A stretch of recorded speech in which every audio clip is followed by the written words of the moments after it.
बिस्मिल्लाहिर्रहमानिर्रहीम।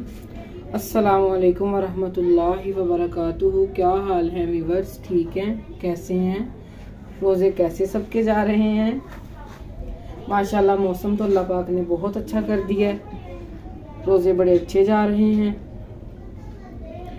अच्छा जी, आज मैं क्रिस्पी पकोड़े बनाने लगी थी, तो मैंने कहा आपसे भी शेयर करती हूँ कि मैं किस तरीके से बनाती हूँ। ये देखें, ये मैंने 1 kg आलू लिए हैं और इसको मैंने कश कर लिया है।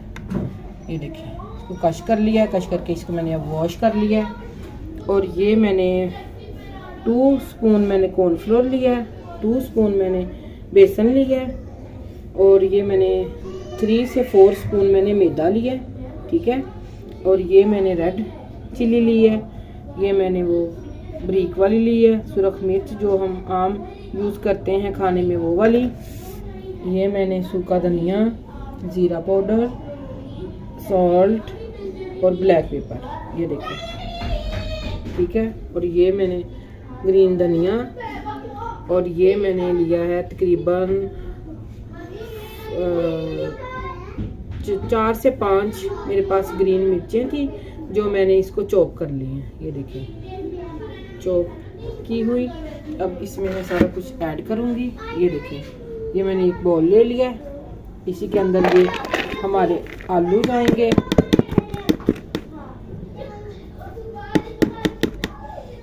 ये देखिए, आलू चले गए इसमें। अब इसमें हमारे ये कॉर्नफ्लोर और बेसन जाएगा इसमें। सिर्फ आप देख रहे होंगे कि बेसन और इतना कम लिया है पकोड़ों के लिए, इसमें कम ही जाएगा। ये क्रिस्पी पकोड़े बना रही हूँ तो इसमें कम जाएगा। ये सूखा धनिया आप लोगों को मैंने पहले भी बताया, मुझे बहुत पसंद है, इसमें ऐड नहीं करते लेकिन मैं कर रही हूँ, मुझे पसंद है। ये देखें, ये हमारे मसाले जाएंगे इसके अंदर, ये हमारी मिर्चें जाएंगी, ठीक है। और इसमें वो बिल्कुल नहीं जाएगा, अनारदाना नहीं ऐड होगा इसमें बिल्कुल भी। और ये देखें, ये हमारे पास जो मैदा है वो जाएगा, ठीक है। अगर ये आपको पतला लगे तो इसमें मैदा ऐड करना है और आपने इसमें बेसन ऐड नहीं करना, ठीक है। और ये हमारे पास जो धनिया है और ग्रीन मिर्च है ये जाएगी। और इसमें मैं पानी नहीं ऐड करूँगी, इसलिए कि पानी ये खुद ही सॉल्ट की वजह से पानी खुद ही छोड़ देगा, क्योंकि मैंने चॉप की हैं मिर्चें, मिर्चों में भी पानी होता है, इसलिए मैं इसको ना पानी नहीं ऐड करूँगी। इसको मैं हिलाऊंगी, मिक्स करूँगी। ये देखिए, अब अगर ज़रूरत हुई तो थोड़ा सा ऐड करूँगी, वरना नहीं। मेरे ख्याल से ज़रूरत पड़ेगी नहीं, पानी की ज़रूरत नहीं पड़ेगी। अब रोज़े में काफ़ी टाइम है, मैंने एक और काम करना था, इसलिए मैंने कहा मैं इसका मसाला बना के रख लूँ। ये मसाला अब इसका बन गया है। अब मुझे इसमें थोड़ा सा ये कम लग रहा है तो इसमें मैं थोड़ा सा मैदा ऐड करूँगी, बेसन और कॉर्नफ्लोर बिल्कुल भी ऐड नहीं करूँगी, ठीक है।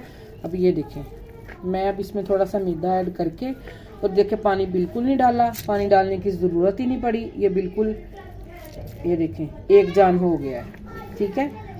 अब मैं इंशाल्लाह थोड़ी देर के लिए इसको फ्रीज़र में रखूँगी, उसके बाद फिर मैं जब फ्राई करूँगी फिर आपको दिखाऊँगी।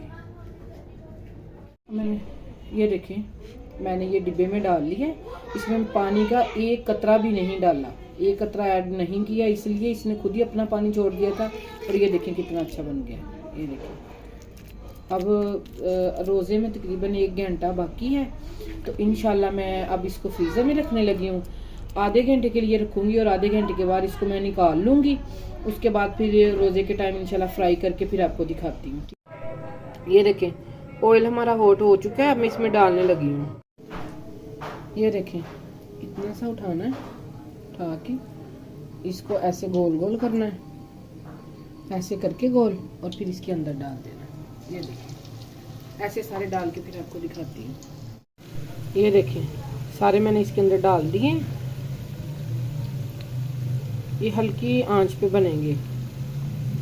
ये देखें, हमारे क्रिस्पी पकोड़े रेडी हो चुके हैं। ये देखिए कितनी अच्छी लुक आई है। ये देखें, ये गोल गोल ऐसे ऐसे बने हैं, बड़ी अच्छी लुक आई है इनकी। बेशक आप केचप के साथ खाएं या ये सॉस के साथ खाएं,